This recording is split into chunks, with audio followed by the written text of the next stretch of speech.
Straight Talk audience. This is AI Gonzalo Lira, and this is Straight Talk, Cyber Cafe Edition.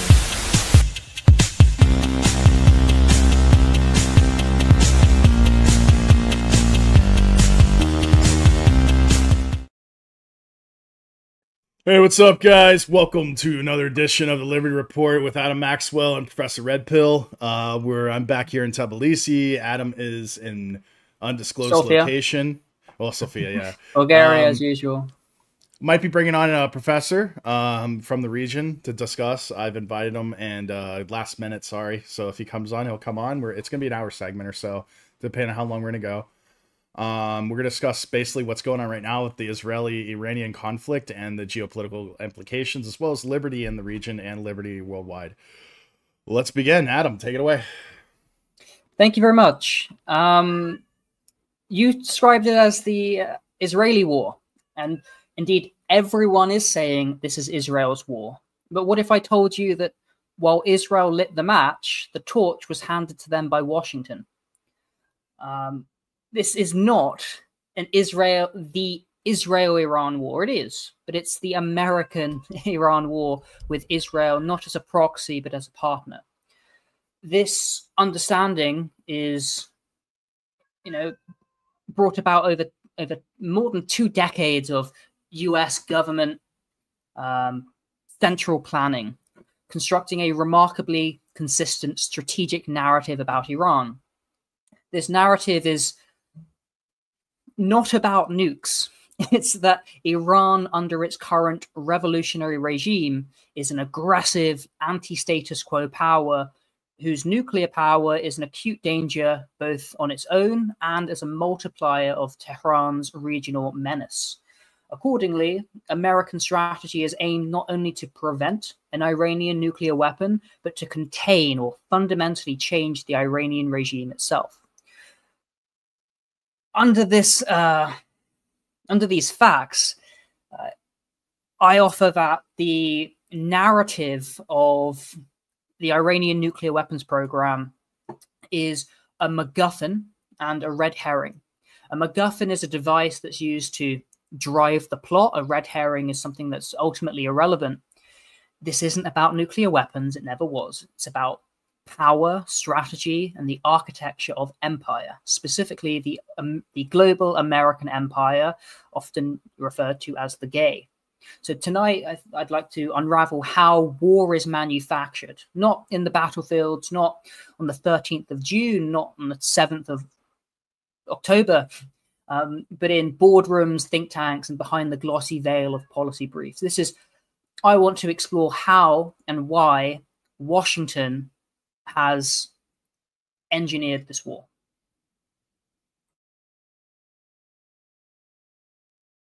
Yeah, I mean, basically, we look at it from this perspective that basically the United States had influence over Iran during the 80s. This was, 70s. The Iranian Revolution was 1979, and they've been there since 1980. Yeah. Right. So, and this all began during the Israeli conflict, or the big conflict with Israel and its surrounding neighbors, the Arab states, with the oil crisis. Is that right, in the 70s? 1979, perhaps. But the war with Israel was 1973, which is 50 years before 7th of October 1973, 50 years before what happened recently with Hamas. So 1973, 1979, there's a period gap, but probably connected. Yeah, because I know that there's a big oil crisis. This was during the Carter administration. I know Iran. There was they stormed the embassy. This is during regime change, I guess, or they basically got out they outs the American influence through the government that they had in place there, and I believe it was basically over oil, because they said they had a raw deal. America was not giving them a good exchange on the oil. That was Well, part of it, I guess. There's a part lot of of stuff it. going on, actually. Yeah. They were not a sovereign country. This was post-colonialism. I'm talking like post, like Yeah. the British went in, early 20th century, gained the monopoly license on the oil. This is the British Persian Oil Company, now known as BP. And yeah, there was a Western-friendly kings. There were two kings. One was overthrown, another one came in, and then there was this Islamic revolution. There were lots of problems for regular Iranians. There were lots of reasons for them to want a revolution. However, not everyone is happy with, and not everyone wanted the Islamic theocracy. Actually, before the Islamic revolution, there was a period, or like there was a transitional period of kind of hyper liberalization. And this is why when you see images of Iran from the 70s, people will say, look at these women with short skirts in clubs and things. This actually was the West or whatever forces pushing it kind of too far towards liberalization. It's not like you look at Iran from the 50s and 60s, it's a different society to that. But ultimately, they settled into the Islamic Revolutionary Guard and regime, and it's been in power since 1979, 1980. All these things occurred. And 1980 was, this is when America issued the Carter Doctrine. Any attempt or an attempt by an outside force to gain control of the Persian Gulf region will be regarded as an assault on the vital interests of the United States and will be repelled by any means necessary. So this was a direct response to that 1979 Iranian Revolution, as well as the Soviet invasion of Afghanistan and the seizure of that US embassy in Tehran. And this is where America first publicly committed to militarily dominating the Persian Gulf. Yeah. And I mean, more or less, like, it's my understanding that because, you know, America lost its grip on Iran and influence over Iran, that basically this has been, they've been wanting to regain control of Iran and influence. And so since the 80s, obviously since this is late 70s, I would say 1980. So we're in 2025. So this is ongoing for 55 years, right? Yeah. I mean, 45. 50, yeah, 45 rather. So, sorry. 1980. 45 years. And the policy is the Middle Eastern policy, as we could see with the Afghan-Iraq war. We could see that they were both on each side of Iran, and they're mobilizing and sending troops into both areas. They're still in Iraq today. A lot of people don't know that, but the U.S. government is still, the United States is still in Iraq. There are permanent bases there. They haven't really pulled out, and they've actually, since this conflict started up again, well, not really again because it's been ongoing, but since it started getting heated, they've been moving more and more troops and planes and different stuff into Iraq recently in the last 6 months. I don't know if they're storing planes in Iraq. It's not so much planes. They were sending a lot of cargo planes, so they were sending a lot of equipment, obviously a lot of troops in deployment. There was stuff going in there. Most likely Patriot missile defense systems, different stuff like that. Because these jets and these fighters and these bombers, they have long range, so they're probably going to store them in. Well, they're in Dangerous, yeah. Most of them Greece, right now. In Cyprus, in Turkey. Maybe not Turkey, it depends, but yeah, and then fly them over. I mean, some of them have like thousands of miles of range. It's quite impressive. Yeah, I mean, for the most part, Diego Garcia, which is in the South Indian Ocean, I did my undergraduate final dissertation on that, on Diego Garcia extensively, and from what I understand, it's a very strategic, top secret military installation that's a joint British-American installation in the South Indian Ocean, or sorry, I guess it's South Indian. It's like in the Indian Ocean, just south of India, like directly south of India almost. And that's where America stores its very strategic high bombers, like its long-range bombers, stealth bombers. A lot of its nuclear arsenal is there, and that's particularly there for the purpose of Middle East, and it's centrally located. So it's like right, that's where the shipping lanes are, that's where the oil is, that's where all the stuff is strategically. So that's where they store them. Well, recently, last couple days. They've been moving a lot of stuff there since this happened. So they've been moving a lot of strategic bombers away from Qatar now. Now in Bahrain, there's a recent military installation that was put in there in the last like 10 years. They moved it all out. All personnel are gone. Like they've moved all the ships out. Qatar Air Base is empty. They've moved them all out, most likely to Diego Garcia. There was a lot of fuel tankers that were leaving the east coast of America. And most likely they were headed towards Frankfurt and eventually to Diego Garcia. So this, if there is a response, it's most likely going to be staged from Diego Garcia. Of course, I'm sure there's going to be Cyprus, which they've started using that base more profusely now. Frankfurt, and like I said, these long range bombers, they can, yeah, obviously the longer ones can reach easily from Frankfurt or Cyprus or Greece. I don't know what Turkey is or what Turkey is involved in this. It's a NATO country, obviously, but it's also a regional rival to Iran, say, and it's got interests.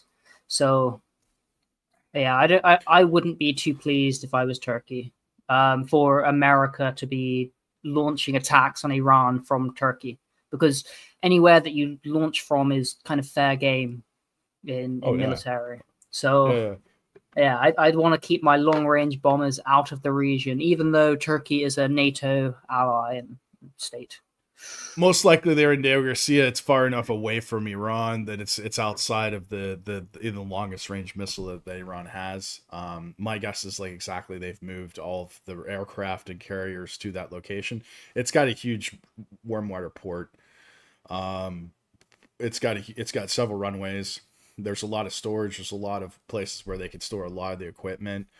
Some of it may have been pulled back to Europe, to Germany. Also, like I said, there's an ongoing war in Ukraine right now, so a lot of, like, strategically they probably moved it to Frankfurt as well. Frankfurt's a very large airport or air base in Germany, so most likely a lot of it's been pulled back there. Just basically away from wherever Iran could do a retaliatory strike in case if the US decides to start hitting targets within Iran, which, I mean, I'm probably at like a 50-50 at this point. It may be higher. I don't know how you feel about it, but I think that there was a news article I posted in the Telegram group recently that I found that as early as May, they started saying F-15s to protect Diego Garcia for the strategic bombers. They've been moving in there ongoing since May of this year. So since this conflict started, so very well, this could have been pre-planned, U.S. Israel, for a while now. It would be months and months and months, if not years, for like for like exact planning. The like low level. Like, okay, we're gonna hit here. It's been in the planning for 20 years. I mean, on my Telegram channel, I posted documents going as far back as 2008, 2009, 2011. Showing U.S. government analysts. Yeah, the war on terror. No, about Iran. Even before that. It's before, right? We talked about how this was from 1980 with the Carter Doctrine, which is where America says we shall guarantee the Persian Gulf stability. You had the Beirut bombing in 1983, where U.S. Marines were killed. You had the U.S. Navy war with Iran as part of the Iran-Iraq War, 1978, 1988, the Gulf War, 1990, the Iraq invasion, 2003. In the 2010s, there was the Arab Spring. There was Syria, Yemen, the JCPOA, which Trump pulled out of. 2020, Trump assassinated Qasem Soleimani, which was the top general of the Islamic Revolutionary Guard. It's like the number one guy. And then since 2023, since the 7th of October, there's been it's begun to heat up what's been known as Israel's war on 7 fronts. Right, it's a multi-front war. Where are the 7 fronts? You've got the West Bank and Gaza. You've got Hezbollah in Lebanon. You had Syria, Iraq, Iran, and Yemen, the Houthi. So what's gone on the past 2 years? Gaza has been destroyed, right?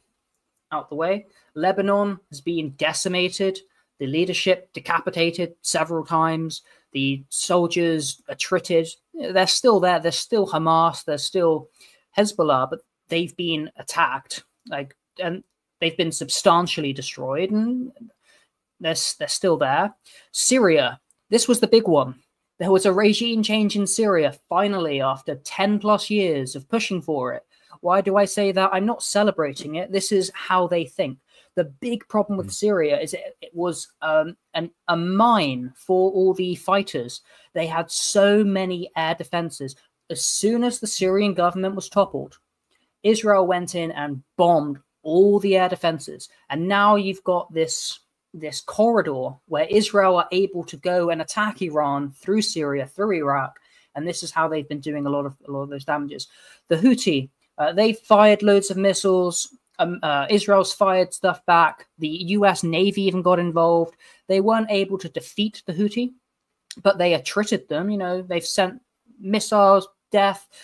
So you haven't won anywhere. I don't think Israel's won anywhere, but they haven't lost, and maybe they've won in Gaza, Lebanon, kind of Yemen, Syria, Iraq. It's opened up for the Hydra, for Iran, because you don't just go and attack all 7 at once. You go and attack one by one by one by one, and this is how you get here. And this is why I think Israel launched when it did. I don't support that they launched this attack. There was a negotiation Sunday, the 15th of June, in Oman, scheduled. Let's talk about the nuclear problem. Friday, 13th of June, Israel went in, Pearl Harbored Iran with what can only be described as an unprovoked, illegal act of aggression against a country that was in a state of peace, right? So Israel initiated this war, and they say this is preemptive self-defense because Iran is so close to having nuclear weapons. And listen, I've looked at Iranian rhetoric the past week. It's not unfounded. You can make the case. But again, it's a MacGuffin. It's a red herring. It's not about the nukes. It's not. It's about regime change. It's always been about regime change, and you can prove it's about regime change because this is what they've talked about in those think tank pieces that I talked about from the Brookings Institute, from the Institute for the Study of War, the Rand Corporation, many others, going back 20 years. So, the government lies. The Israeli government lies, the American government lies, the Iranian government lies, your government lies, every government lies. This isn't about nuclear weapons. It never was. It's about power, strategy, and the architecture of empire. Muted. For the most part, it's really the rhetoric has been that they want to do regime change. They want to obviously they want access to the oil in Iran. That's probably part of it, but more the main thing is I think that Israel just wants to have total control over the Middle East and West Asia. And the last key to that, this is going back since the Bush administration. We were talking about this at Evergreen when I was an undergrad. Professor was like, yeah, eventually he was like saying, this was in 2004. He was like, yeah, eventually they're going to try to invade Iran and do regime change. Maybe not the Bush administration, but eventually they will. And we're at that point now. They pretty much invaded Afghanistan. They invaded Libya. They invaded everywhere. I mean, Syria, you name it, and they've done regime change. Completely went into every single Middle Eastern, West Asian country and either have controlled, put proxy governments, influence, everything. Like Iran is the last domino to fall in this region at this point. I don't know where the main thing is like Israel has attacked Iran. We know this is fact. What exactly is the implications for Putin and Russia? because I remember Putin had said that basically if an unprovoked war starts with Iran, that Russia will intervene. And what do you think is going to happen in this regard? Do you think that Putin is going to go after Israel, or do you think he's going to wait for America, or is he not going to do anything at all? So when Syria fell, Putin did nothing. Why? They did a few airstrikes, but Syria fell, and there was nothing that Russia could do. Now, on one hand, they're tied up largely with the conflict in Ukraine, but they've got lots of troops, they've got lots of weapons, lots of capabilities. They could intervene more, but they can support their allies. They cannot prop up a regime on its dying legs. So right now, America. Listen, I'm saying this is America's war. It's not Putin's war. Putin, there's no obligation for him to get involved. There's no debt. There's no necessity. It's in his interest to support Iran against the global American empire. But to what extent? Are you gonna like Americans say we don't want Americans dying for Israel? I'm sure Russians say we don't want Russians to die for Iran. Now, if Israel were to use a nuclear weapon, which I don't know how that could occur because they don't have nukes, right? Officially. So if Israel were to launch a nuclear weapon, then that impacts everyone. All these superpowers, whom I'm calling as America, Russia, China, and Iran is not a superpower, but it's a great regional power. If nukes are used, the superpowers get involved. If nukes are not used, there are many ways to support Iran. For example, Russia gives them lots of energy. Well, Iran's rich in oil, natural gas. A lot of Russian natural gas flows to Iran. China, can Russia spare weapons for Iran? Maybe, maybe not. Do they want to intervene directly militarily? Not really. Why should they? Why would they? That's not really how this works. But will Putin go after Israel? There are red lines, and there's talk. And talk is cheap. And ultimately, probably not. Right now, America's not directly militarily involved officially. Of course, they are directly involved militarily by proxy. By partnership. It's partnership. There you go. Yeah. They have their intelligence. The weapons are built in America. Israel could not have launched this attack without the green light from Trump. In fact, Trump says him and Netanyahu are every day talking, and Trump says, keep going, right? This is not Israel launched an unprovoked attack. They are a rogue state actor. Someone stop them. No. This is America and Israel, part of the one empire, the global American empire, fighting against Iran, who is this anti-status quo, this resistance against whom the Zionists, the Zionists are little Satan. The big great Satan is America, the global American empire. They're not fighting just against Israel. They're fighting against American hegemony. You said Israel wants. You said that Israel wants hegemony over the Middle East and West Asia. Israel wants security. So that's security, especially Israeli security, especially under the Moshe Dayan doctrine, is military might, military hegemony over the region. America, again, Carter Doctrine, 1980, they are the hegemon. And Iran threatens that. And Iran threatens that not only with nuclear weapons. Yeah, nukes are important, but they've got thousands and thousands and thousands of missiles. They have the ability to resist America. They've been resisting America. They've been sanctioned and sanctioned and sanctioned and isolated and attacked. Well, there's been an attempt to isolate them. But look, it's the global American empire that wants this. Israel's the hammer. It's a colonial outpost, effectively, for the gay. I'm sure it's more than this. There's the Zionist. There's all this legitimacy and the interests are aligned. But is Putin going to get involved? Well, first, is America going to get more involved? Probably. So if America gets more involved, is Russia capable of standing up to America? Well, they've avoided it so far in Ukraine. I don't think they're going to do it in Iran. if it's just Iran versus Israel, Putin doesn't need to get involved. There's no way. There is no way that Israel can defeat Iran on its own. This has been known. This has been written in all those think tanks for years and years and years. I'm sure that Russia has war games and strategies. I'm sure there's talks going on between the Kremlin and Tehran. I don't know. No one really can know at this stage. But I think the potential for this to evolve into Russia gets involved and China gets involved because America gets involved and Turkey jumps in and the Gulf state, I think that's low probability. It's possible. Certainly escalation is absolutely going to happen because Iran said, look, if you stop bombing us, we're happy to have peace talks. Israel went, we're going to bomb you. We're going to keep bombing.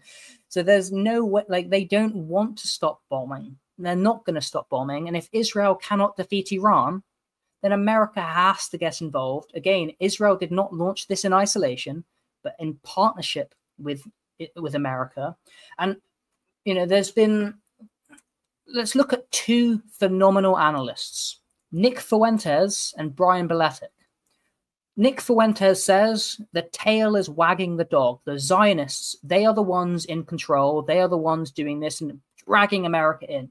Brian Beletic has said, I've been studying these policy papers. It is America using Israel, and I can demonstrate that to you. Who is dying right now, Americans or Israelis? Israel, just like in Ukraine, who was dying? Is it Americans or Ukrainians? It's the Ukrainians. Now, look, yes, there is the Zionist lobby, the American Israeli Political Action Committee, and they lobby for billions. You know, a much greater, a different magnitude of lobbying. It's the military-industrial complex. Who funds the Brookings Institute? The military-industrial complex. It's a magnitude of difference. Mm-hmm. I'll leave it to you, and I've got much more to say on this. Yeah, I mean, for the most part, obviously Israel is the proxy to the United States in the Middle East. They are the that's basically the showrunner right there. So I think Israel is the one that makes that suggests and probably makes the call, and then Washington either says green light or no, we'll wait on that. So the issue, the question I have is, there was actually a coordinated attack in Iran on the day of this, that Israel decided to start attacking Iran unprovoked. And apparently they sent Mossad agents inside of Iran with drones, very identically similar to Ukraine and Russia. And the question I have is, are they related? Like was this all planned, you know, to attack Russia and Iran? And the other thing is, you remember in December of last year, it was recent, like six months ago, there were drones over strategic bases in the United States. And I'm wondering if those drones are identically similar to the drones that were used in not only Russia but in Iran recently. And if that was a war game, that they were testing these to see how they would be able to probe and hit military targets within these countries. If the State Department worked on this, they planned it, and they executed it recently.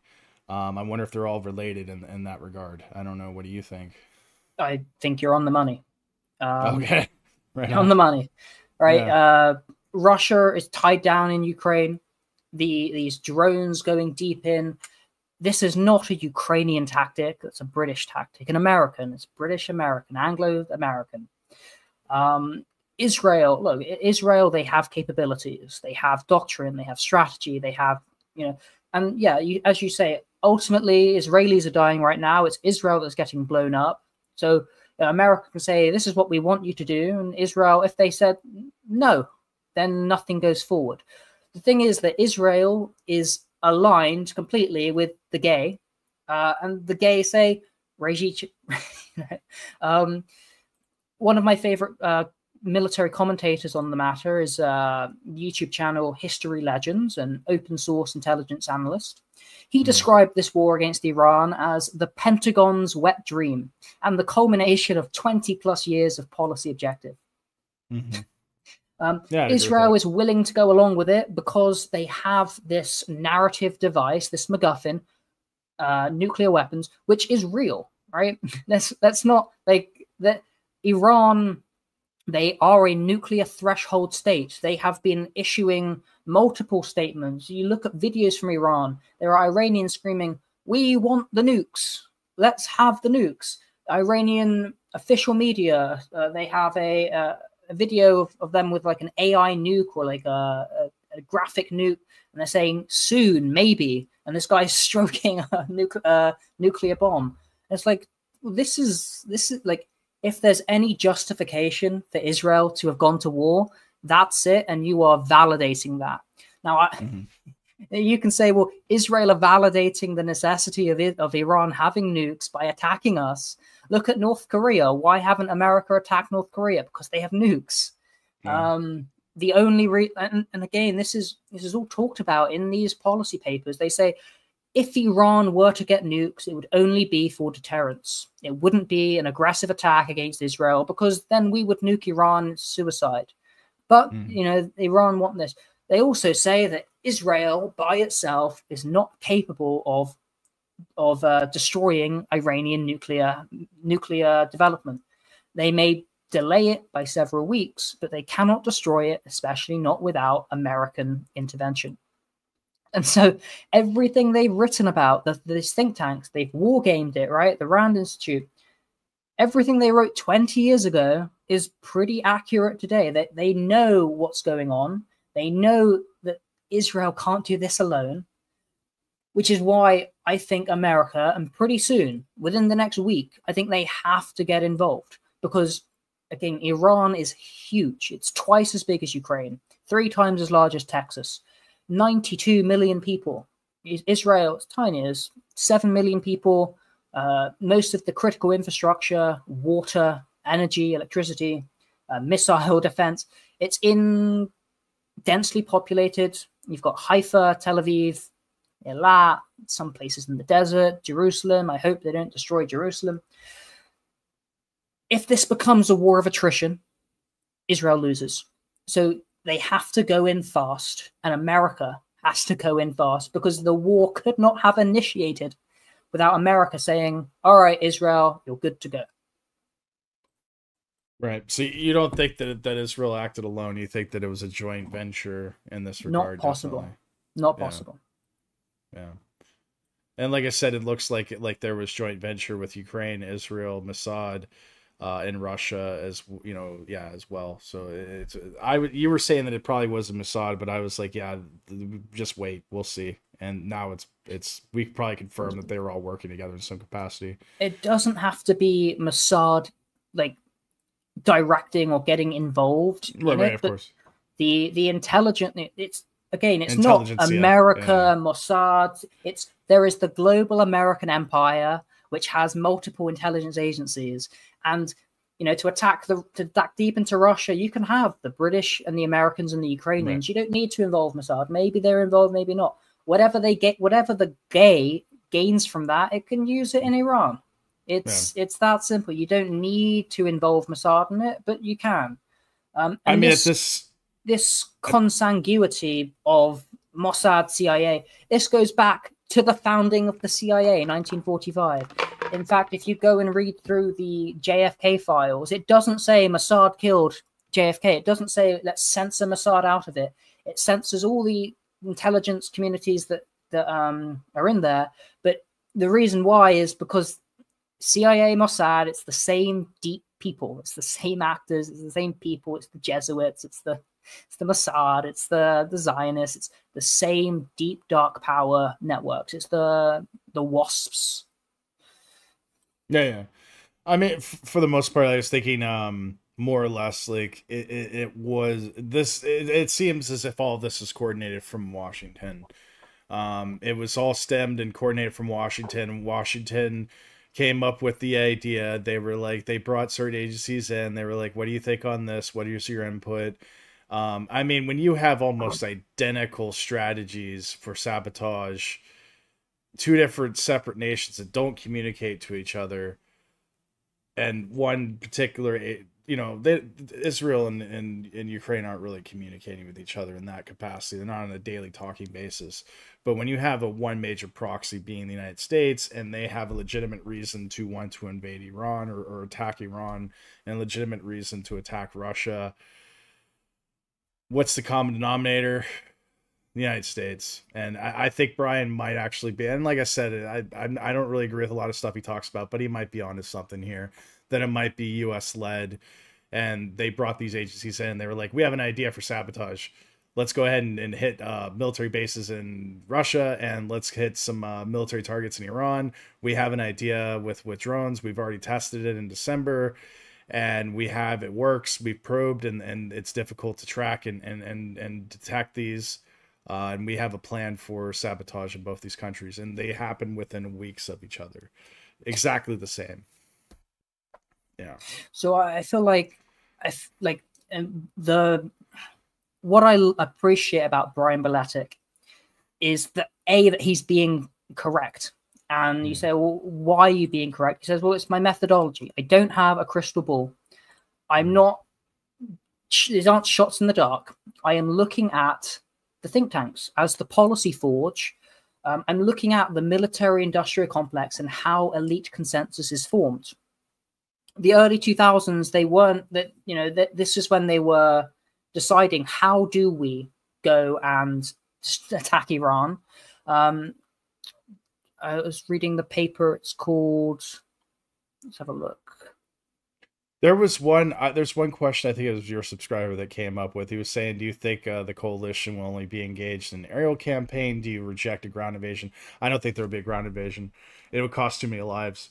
Iran's got a very, very, very large military, well capable and well equipped, and Israel, even though they have a very large defense force that's obviously engulfed of like every military age man and woman in Israel, the United States doesn't have the personnel to be able to successful invade and occupy Iran. I don't think ground invasion is going to happen. It's not only. I agree. It's not only that. It's okay. You invade. Now what? It's now occupation. They don't want nation building. You don't need to. And regime change. It's regime change. Yeah, it's a coup. They want to overthrow the Islamic Revolutionary Guard. Actually, Iran has a dual structure. There is the Islamic Revolutionary Guard, and then there's kind of the National Army of Iran. And it seems that what Israel has been striking most is the Islamic Revolutionary Guard, IRGC. Mm-hmm. So once you've got to topple the regime, and there's some popular support. A lot of people hate those priests, those clerics, the mullahs. You topple them, you still got to deal with this counterinsurgency, the IRGC, which may go on. It's very difficult. We don't have so much time, but the best video I saw on what are the mechanisms for how the regime change might actually work is the Academic Agents video yesterday, day before. His father is Iranian. He says, look, my father... This is Academic Agent. My father supported the revolution in 1979 because of these reasons, and they hate the mullahs, they hate the Ayatollah, and all the friends do, and here's why, and here's how, and here's the dynamics as to how it would actually work. The regime change. It's not easy. I personally don't see it being feasible yet, but this is why at the start I said that this isn't just a well planned out, like everything's surgical, they're going to go in. Israel, no, they're going to win. America, there's an element of desperation here. The global American empire is running out of time.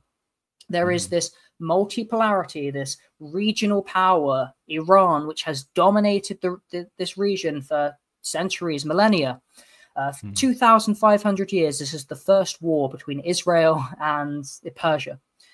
There are three main regional powers: Persia, Iran, Turkey, and Egypt. They're all 80 to 100 something million people. powerful militaries, lots of resources. It's gone back and forth before Abraham, right? The narrative, the biblical narrative is that the Israelites left Egypt and settled in the land of Israel. That's not historical. Archaeologically, Egypt were the hegemon in the Levant 3,300 years ago, and then Egypt were kicked out by things, and the Bronze Age collapsed, and the people that were in Israel just stayed there, and then they built this mythos. We actually came out of Egypt. No, you stayed right where you were, but the imperial power of Egypt has gone away. And then you had the Assyrians, which came from that direction, and then the Babylonians, and Babylon, Persia. This has been, Cyrus the Great, the Persian Empire, defeated the Babylonians. They've been a friendly, benevolent nation for 2,500 years. This is the first time Israel has gone to war against Persia. I've lost the exact train of thought, but it's okay. Yeah, I was just saying, I mean, the situation is that Iran, like Persia, Iran, it's a multicultural country. It's a multi-ethnic country, as well as multi-religious. Like, there's multiple different religions out of there. I mean, you have Greeks, you have Armenians, you have Kurdish, as there's Jews that Arabs, there's Persians, there's Arab Persians, there's Russian Persians, all sorts, Druze, and Iraqis. What they don't talk about is the fact that there was 100,000 Jews living in Iran during the 80s, right? 70s and 80s, almost 100,000, if not more. At one point in the history of Persia, I think 20% of Persia was Jewish at one point. Right. Like when the Jews were kicked out of Israel, Babylon, there were two centers of Judaism in the first millennia: Babylon, Persia, and Cordoba, Spain. Mm-hmm. Yeah, because even the GCC, there's a lot of Jewish Arabs that live in the GCC as well, which is the Gulf Coast countries like Saudi Arabia, Bahrain, these areas. So I mean, it is what it is, man. It's a banker's war. I'm just sorry. It's a banker's war, military industrial complex. It's the global elites trying to take control and power. Which global elites? The American. It's an empire. It's the American imperial power. I think it's a lot to do with Zionist banking, military industrial complex. There's a lot of key factors involved here. Mostly bankers, globalist bankers. And it really comes down to selling weapons. Like, there was one Persian I had talked to. He's a Persian American that I worked with in Arabia for a while. Smartest man I ever knew. He's like, yeah, basically the Iran war, they just keep it going so they can sell weapons to their neighbors, and the military industrial complex and bankers get richer and richer by presenting a boogeyman in Iran, just like with the 20 years of rhetoric about the nuclear materials talk. It's a boogeyman. But we're at the point now where it's like, you're saying, like, America's in desperation and America's in decline economically. And as we see in the old ancient Rome playbook, when Rome, whenever they'd have civil unrest, we're having civil war in America right now. There's Mexicans like protesting all over the country right now, and Hispanics and different anti-immigration protests as well. But, like, America is in economic decline right now. And like I said, ancient Rome, anytime there'd be any type of civil unrest or any type of economic downturn, they would say, let's do military conquest and let's go ahead and grab more land and let's do this and that. And this is what Israel's been doing, like I said, and what America's been doing for, recently, like the last 10 years. It benefits the ruling classes, which is why they're incentivized to do it. But it's at the cost of the stability of the empire, the prosperity of the empire. So one thing that I want to get into is a lot of people say, this is not America's war. These bloody hands belong to Israel, which I reject. I don't think that's true. I think this is America's war. It's Israel's war too. It's absolutely America's war. So what I'd like to get into is, what are the strategic implications of a US non-intervention leading to an Iranian victory? America says, you know what? This isn't our war. MAGA, we're going to stay out of it. Israel, you're on your own. Because look, 1 week ago, my position is there are some peace negotiation talks going on Sunday in Oman, all for that. Friday the 13th, Israel launched an illegal, unprovoked act of aggression, act of war against Iran. Okay, this is where we're at now. Ukraine did the same thing, the same playbook, and that's why I said it's eerily similar. Like the day before they were going to have peace talks, Ukraine, unprovoked, hit military targets in Russia. Not obviously say unprovoked, but it's almost identical. They were both going to the table. Let's go ahead and negotiate peace deal. Ukraine didn't want one, and neither does Israel. This is what the supreme leader of Iran said months ago. America, they're not a good faith actor. Their talks mean nothing. Like they're just going to escalate. And then they did, and Iran were kind of caught with their pants down. Anyway, the point is that I'm not glorifying America, like what's going to happen.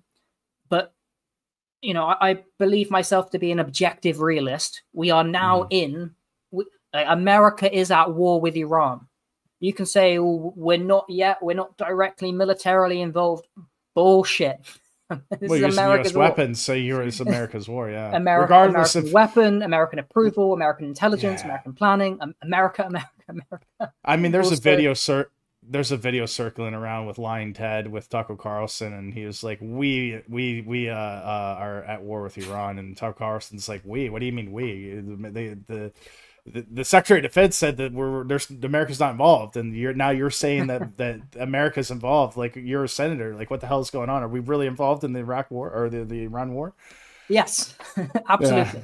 Absolutely. Lying Ted. Right, and he didn't know anything about Iran. He had no fucking clue about yeah. Yeah, it's kind of gotcha questions, but yeah. I mean, most of them don't. Most of these guys, like, and even like. Well, they have a guy. They have a guy, and they have someone like me or you, and they're like, "Hey, what's going on?" And we tell them everything because we like to research this stuff, and we find geopolitics interesting, and they're like, "Oh, go ask the guy." Exactly, yeah. Yeah, so they have a team. It's an enterprise, right? It's an empire. There are figureheads, they're senators of the empire, and they've got their whole team. Point is, if America does not intervene, says, it's not our war, leave Israel to it, what happens?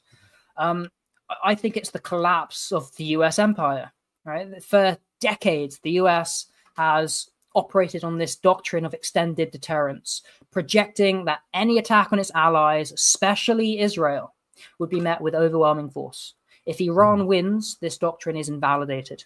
Allies across the globe, from Taiwan, Saudi Arabia, Ukraine, South Korea, NATO, they will no longer have faith in US guarantees. I mean, it's already at that rock bottom right now, as it is with the dollar decline, with America's loss in Afghanistan and Iraq. Well, technically Iraq is still a stalemate because they're still there, but yeah, I mean, I've been saying this for years. Hashtag collapse 2025. Go to Twitter and Telegram. Hashtag collapse 2025. I started that. Yeah, that's why I said on Telegram. I think this is the war. It's and this is why it's desperation. America's running out of time. This is the global American empire versus multipolarity. A very strong power, Iran, very strong. I mean, Iran, Israel, it's a peer-to-peer war. Russia, Ukraine, different levels, different tiers. Iran, Israel, tier 2, both tier 2. America gets involved. They can probably defeat Iran, but with massive casualties. It's not going to be easy. But Israel, our greatest ally, well, at the very least, Israel is the greatest outpost of the global American empire. They have the tightest intelligence and strategic ties to the US.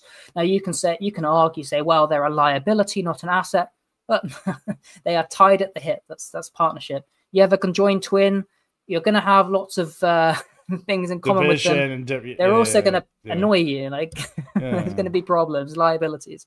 But if America cannot defend Israel, then the global American hegemony collapses.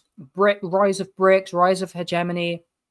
Iran now has, they are now the hegemon. They have control over the Strait of Hormuz, the GCC countries, Saudi Arabia. What, you know, America, you can't defeat Iran. Iran are now in control of the Middle East. Like, what are the implications there? The petrodollar might collapse, or instability, right? Well, yeah, it would almost certainly collapse. You know, the only thing keeping the petrodollar in power right now is OPEC and Saudi Arabia. That's why, you know, that's why Saudi Arabia is supporting Israel. That's why, you know, that's the whole point, is to keep the petrodollar in power, because Saudi Arabia's currency, the SAR, is locked to the dollar. So if the US dollar collapses, so does the Saudi Arabian economy. It's done. Collapses with it. A lot of these countries, a lot of these regional powers, you know, America, like we talk about this, and, you know, like I said, oh yeah, this could happen and stuff, and it probably will. But you got to understand the global implications of this. I mean, this could bring down Chinese economy too with it. You know, just to say that China could become very powerful, it doesn't necessarily mean that China will not rebound quickly. But I mean, it could bring down the CCP and the economy of China. I mean, this could seriously cause a lot of global markets, problems, especially if the Strait of Hormuz is shut, which I think may happen. I mean, I think 20% of global oil goes through the Strait of Hormuz. About that, yeah. And not only that, but dry goods as well. Dry goods coming. That's to coming to Europe and coming to Africa and India and Middle East. I mean, that's where a lot of your dry goods are coming through. That's a very major port. That's one of the largest major ports. We talked about this with Mario like a year or two ago, beginning that we started the podcast, and I was like, yeah, that Indian Ocean, that strait right there that we're talking about, that is an unbelievably strategic port or traffic way. And right now, China has bases all around it. And India's trying to control it. Iran's trying to control it. America's trying to keep control of it. But they only have a limited amount of naval men. That the Navy gets smaller and smaller every year, just like the British Navy. So they're losing grasp and power and influence every day. And listen, there's a famous French historian, I don't remember his name, but he says, the long trends happen. The trend is multipolarity. The trend is a greater decentralization of power. The trend is away from US hegemony. At the same time, this conflict is, again, it's not between Israel and Iran. It's between the global American empire and multipolarity, with the prime axis right now being Iran.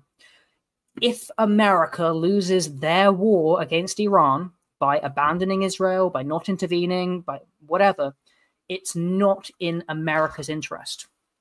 This resistant axis becomes dominant. The multipolarity world accelerates beyond, right?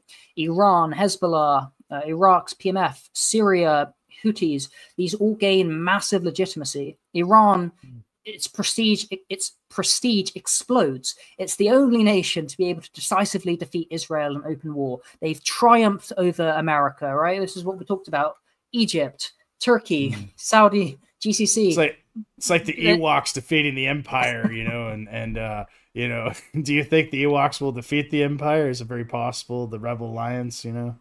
So not only is it going to toxify all, you know, the region, all these relationships, you're also going to have Shia Islam see a spiritual political renaissance across the Muslim world. The Ummah, the Sunnah, like you know, when the Zionists say, oh, us, the Zionists, we're the shield against the Islam coming over, taking over the Western world, we talk, that's crap. But actually, when you look and think through the strategic implications, if Iran is able to defeat Israel, kick them out, expel them, subjugate them underneath Islam, and this is Khomeini's policy. He says, look, I don't hate Jews. There's Jews in Iran. I hate the Zionists because they have Jewish sovereignty. If only the Jews would subordinate themselves under Islam, accept that Islam is superior, accept they are slaves, dhimmis, pay the jizya. We're going to expel you from Israel, kill some of you. Maybe we'll let some of you stay. But, you know, as long as you live as in dhimmitude under Islamic theocracy, you can stay, no problem. And this is what a lot of the Iranian Jews are. I reject that. I believe in liberty, which is why I believe, despite the many problems of Zionism, I do believe that the sovereignty of a nation, of a people, is virtuous. And that's why I, having thought a lot, position myself as a Zionist, despite the fact, again, I think what Israel did Friday 13th was heinous, but I kind of get it. Yeah, you I have mean, so yeah. Go ahead. No, go ahead, Adam. Just if America does not support Israel, Israel collapses. The enemies of America gain ground, not just in the Middle East, but all over the world. You have a military-industrial complex that incentivizes escalation. You've got many new war fronts, many more contracts, missiles, aircraft, naval deployments. The State Department, CIA, CENTCOM, their legitimacy is based on managing or winning wars. If the US pulls out, they fail. There will be a resistance for non-intervention politically and bureaucratically, regardless of presidential intent. And really, who runs the empire? Yeah, the president's the figurehead, but it's the military-industrial complex. Yeah, it's a special interest in military. Exactly. That's who's running the game. As we said with the 14th Amendment, the merger of state and corporate powers is one crony capitalism.